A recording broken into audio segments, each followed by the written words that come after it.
Hello, everyone, and welcome back. Jesus, he wants you to be free.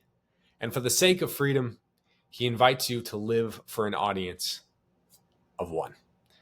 In a speech to the House of Commons in 1941, Winston Churchill said, "Nothing is more dangerous than to live in the temperamental atmosphere of a Gallup poll, always feeling one's pulse and taking one's temperature." Now, for most of us, our position in life doesn't include a Gallup poll speaking into our decision, right? There's no Gallup poll on whether I should have a salad or a potato chip with dinner. At the same time, though, if you're like me, there's someone or a group of people whose opinion really matters to you. Whether they honor you or despise you, it matters. It really matters to you. And more importantly, what they're going to think is a major factor when you make a decision. And the opinion of other people, real or imagined, it makes us do funny things, doesn't it? Like when you don't want to offend or someone to have a negative reputation, or you want your spouse or your friends or your kids or whoever to like you, we end up doing silly things or allowing silly things to go on just because we don't want someone to have a lesser opinion of us. Think about why people get drunk for the first time. If you've ever really observed a drunk person, you know how unattractive and foolish they look. It's basically the opposite of being attractive, to say nothing of its sinful nature, but we still do it. Why? Most often it's because we want to fit in, because we care about the opinion of other people more than we care about the opinion of God, which is the problem. Caring about the opinion of other people isn't bad. St. Francis de Sales talks about the importance of having a good reputation.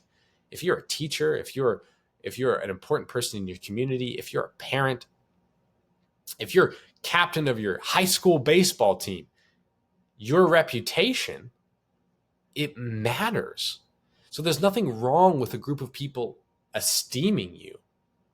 What matters is whether or not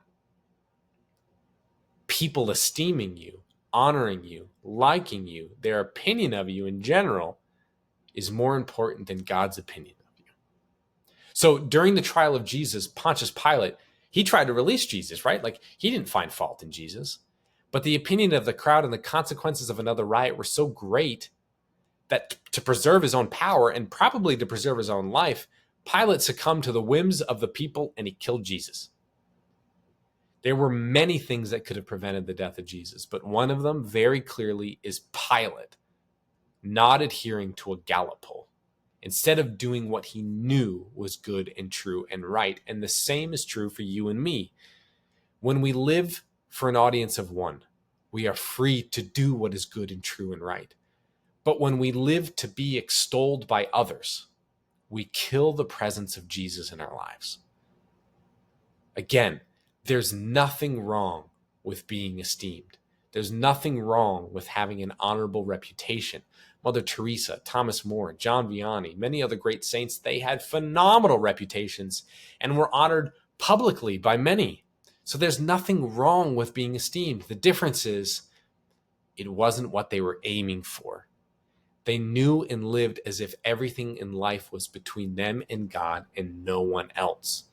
And if they had a good reputation because of that, praise God. And if they didn't, praise God. Question is, can you say the same? From the desire of being esteemed, deliver me, Jesus.